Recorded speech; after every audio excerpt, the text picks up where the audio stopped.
देवेंद्रजी, एक किस्सा आठवला मला की आपण जेव्हा मुख्यमंत्री म्हणून ते तुम्हाला बाहुबली म्हणतात, खरं तर तुम्ही आमच्यापेक्षा ज्येष्ठ आहात, नेते आहात. आणि आम्ही ज्या कॅबिनेट मध्ये काम करतो त्याचे तुम्ही प्रमुख आहात. तुमच्याविषयी आदरभावच नेहमी येतो, पण आज ममत्व भाव येतोय. कारण ते तुम्हाला बाहुबली म्हणत आहेत, काही वर्षापूर्वी मला शिवगामिनी म्हणत होते.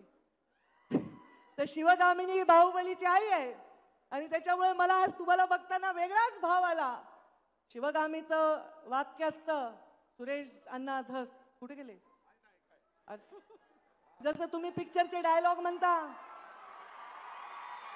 आम्ही पण पिक्चरचे डायलॉग म्हणतो. शिवगामीचं वाक्य असतं, मेरा वचन ही है मेरा शासन. आणि जे जाहीर वचन सुरेश धसांना मी दिले तेच माझं शासन आहे.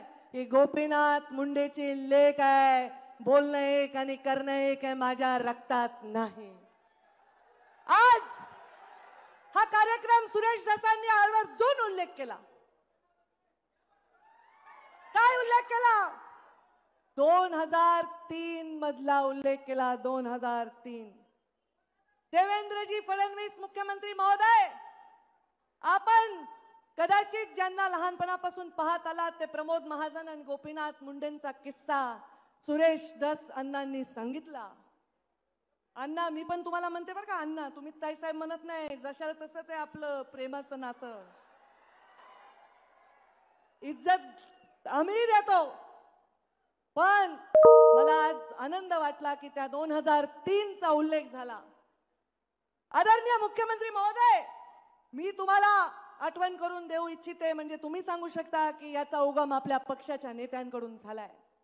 या ठिकाणी एक सैनिकी छावणी होण्याची प्रस्ताव जॉर्ज फर्नांडिस मंत्री असताना झाला होता. आणि हे पोरं आता घोषणा देत आहेत, युवा आमचे उत्साहित आहे, कदाचित लहान असतील, रांगत असतील, जन्मलेही नसतील. 2003 यामध्ये प्रमोद महाजनांना एक पत्र मुंडे साहेबांनी 2003च्या जानेवारीत दिलं आणि 19 फेब्रुवारी 2003 ला जॉर्ज फर्नांडिसांना पत्र दिलं की हे 40-42 जे गाव आहेत हे माझे गाव आहेत, इथे राहणारे माणसं माझे जीवाभावाचे, इथे सैनिकी छावण्या करू नका, इथे शेतकरींचा उदरनिर्वाह शेतीवर जातो, या जमिनी बागायती असून इथे पाणी येण्यासाठी इथे एखादी उपसा सिंचन योजना करा. हे 2003 चं त्यांचं पत्र, ज्याचा आवर्जून सुरेश अण्णांनी उल्लेख केला. आपल्या जिल्ह्याच्या शेतकऱ्यासाठी, आपल्या जिल्ह्याच्या तळागाळातल्या माणसासाठी सदैव काम करताना, कुठली भूमिका घेताना कधी मागे पुढे बघायचं नाही. आजच्याही कार्यक्रमात चर्चा होती, पंकजा मुंडे येणार येणार येणार, का नाही येणार बाबा? सुरेश अण्णा, तुम्ही आपल्या जयदत्तचं लग्न केलं तेव्हा मला साडी घेऊन पत्रिका घेऊन आला होतात, तेव्हा मी आले. धाकट्याचं नाव काय? सागरचं करताल, तेव्हा बोलवलं तर येईन बाबा, नाही बोलवलं तर नाही येणार. पण हा कार्यक्रम शासनाचा आहे आणि आज तरी शासन देवेंद्र फडणवीस आणि पंकजा मुंडे मंत्री आहे, राधाकृष्ण वाकेल पाटील मंत्री आहे, तेव्हा मी आले. तुम्ही घरगुती कार्यक्रमाला बोलवलं तर येईन, पण हा सरकारी कार्यक्रम आहे आणि हा माझ्या शेतकऱ्यांच्या भविष्याचा कार्यक्रम आहे. त्यामुळे इथे कुठे बॅनर मध्ये फोटो आहे का, पत्रिकेत नाव आहे का, माझी खुर्ची कुठे आहे, ह्या कसल्याही गोष्टीत मी पडले नाही. तुमच्यात जरी बसून मला बसता आलं तरी मी आले असते. पण माझंही भाग्य मोठं आहे ना, मी पण मुख्यमंत्र्यांची लाडकीच वाटते, कारण मी त्यांच्या हेलिकॉप्टरमध्ये आले. पण देवेंद्रजी फडणवीसांना मला सांगायचंय, बीड जिल्ह्यात जेव्हा 6 पैकी 5 आमदार निवडून येतात तेव्हा तुम्ही मुख्यमंत्री होता.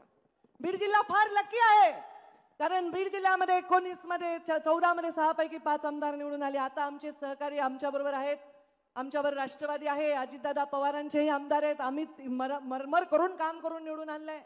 आज आम्ही एकत्र आहोत, ते पालकमंत्री आहेत, त्यांना विश्वास आहे की पालकमंत्री झाल्यानंतर कडकपणे काम करून या जिल्ह्याच्या कानाकोपऱ्यात विकास देण्यासाठी ते आम्हाला नेहमीच सहयोग करतील. पण आज देवेंद्रजी, तुम्ही मुख्यमंत्री झालात तेव्हा पहिल्यांदा आलात, 5 आमदार या बीड जिल्ह्याचे झाले आणि मी पण मंत्री झाले. बघा, मी मंत्री झाले आणि तुम्ही मुख्यमंत्री झाला, थोडंसं लक आमचं पण आहे, पण तुम्ही मुख्यमंत्री झाल्याचा आनंद हा आहे. कुठला अभिनिवेश नाही, कुठला बडेजाव नाही. मला माहिती, जेव्हा हे बाहुबलीच्या घोषणा देत आहेत, आणि देवेंद्रजींना मी ज्या पद्धतीने ओळखते, तुमच्यापैकी मंचावरचं मला नाही वाटत तेवढं पद्धतीने ओळखतंय कोणी. देवेंद्रजी थोडेसे ओशाळलेत, थोडे लाजायलेत, कारण हे त्यांना कदाचित फार अस्वस्थ करणार आहे. कारण काम करा, कामाने तुम्ही कीर्ती रूपाने उरा, हे संस्कार भारतीय जनता पार्टीचे राष्ट्रीय स्वयंसेवक संघाचे आहेत. आणि त्यामुळे आज त्या संस्कारात वाढलेला एक माणूस या राज्याचा मुख्यमंत्री झालेला आहे आणि माझ्या बीड जिल्ह्यामध्ये आले आहे. त्यामुळे मी येणार म्हणजे येणार. शेतकऱ्याच्या शेतात पाणी जाणार आहे, मी येणार म्हणजे येणार. तुमच्या डोळ्यातलं पाणी पुसायची वेळ आल्यावर कोणताही अभिनिवेश न ठेवता येणार म्हणजे येणार. कामासाठी, या जिल्ह्याच्या विकासासाठी, या जिल्ह्याची कॉलर टाईट करण्यासाठी कोणताही भेदभाव कधी करणार नाही. सुरेश अण्णांनी पण उल्लेख केला, 5 वर्ष मी मंत्री राहिले, पालकमंत्री राहिले, पण एवढा सुईच्या टोकावरची सुद्धा घटना कधी घडू दिली नाही. या जिल्ह्यामध्ये कानाकोपऱ्यामध्ये विकास करताना कधी कुणाचे जात धर्म विचारला नाही. सुरेश अण्णांसाठी देवेंद्रजी फडणवीस उभे राहिले आणि आम्ही रात्रीचा दिवस एक केला आणि तेव्हा त्यांना निवडून आलं. ते म्हणले ते हरळ उगवली वगैरे त्यांची भाषा खरंच आहे. खरं काम करणाऱ्या माणसावर हरळ उगवते जर त्याला पद नाही दिलं, आणि त्याला पद देत असताना कधीही कुठल्या गोष्टीचा विचार नाही करणारं काम आम्ही केलेलं आहे. आज या बीड जिल्ह्याचं नाव या देशामध्ये अनेक क्रांतीवीरांमुळे झालं, गोपीनाथ मुंडे, प्रमोद महाजनांमुळे झालं, या जिल्ह्यामधल्या अनेक नेत्यांमुळे झालं. इथे सांगितलं की केशर काकू क्षीरसागर एक महिला असून सतत खासदार राहिल्या, विमलताई पालकमंत्री राहिल्या, प्रीतमताई खासदार राहिल्या. त्यांनी सुद्धा या खुंटेपळची ईसी देण्यासाठी 3 दिवस बसून तिथे ईसी आणून दिली. प्रत्येकाने याच्यामध्ये योगदान दिलेलं आहे. कारण या जिल्ह्याच्या शेतकऱ्याच्या पाठीमागे या जिल्ह्याच्या प्रत्येक पक्षाचा, प्रत्येक विचाराचा, प्रत्येक जातीचा नेता उभा आहे. हे चित्र या राज्यामध्ये जावं ही माझी इच्छा आहे. देवेंद्रजी एकच वाक्य बनून सांगेन, हा जिल्हा आहे ना, जसा सह्याद्री कळला नाही मोगलांना, त्यांनी शिवाजी महाराजांना त्यांना वाटते हे मुठभर सैन्य घेऊन आम्हाला सारखे कसे हरवतात. सह्याद्रीच्या कराकपारीमध्ये फिरणारे मावळे कसे गायब व्हायचे, कसे यायचे, कसे आक्रमण करायचे, हे त्यांना कळलं नाही. सह्याद्रीच्या अंगाखेंद्यावर खेळलेल्या शिवबा आणि त्यांच्या मावळ्या. काही वर्षापूर्वी मला शिवगामिनी म्हणत होती, तर शिवगामिनी बाहुबलीची आई आहे आणि त्याच्यामुळे मला आज तुम्हाला बघताना वेगळाच भाव आला. शिवगामीचं वाक्य असतं, सुरेश अण्णा धस कुठे गेले, जसं तुम्ही पिक्चरचे डायलॉग म्हणता, आम्ही पण पिक्चरचे डायलॉग म्हणतो. शिवगामीचं वाक्य असतं, मेरा वचन ही है मेरा शासन. आणि जे जाहीर वचन सुरेश धसांना मी दिले तेच माझं शासन आहे. ही गोपीनाथ मुंडेची लेख आहे. बोलणं एक आणि करणं एक आहे, माझ्या रक्तात नाही. आज हा कार्यक्रम सुरेश धसांनी आवर्जून उल्लेख केला. काय उल्लेख केला? 2003 मधला उल्लेख केला. 2003. देवेंद्रजी फडणवीस मुख्यमंत्री महोदय, आपण कदाचित ज्यांना लहानपणापासून पाहत आलात ते प्रमोद महाजन आणि गोपीनाथ मुंडेंचा किस्सा सुरेश धस अण्णांनी सांगितला.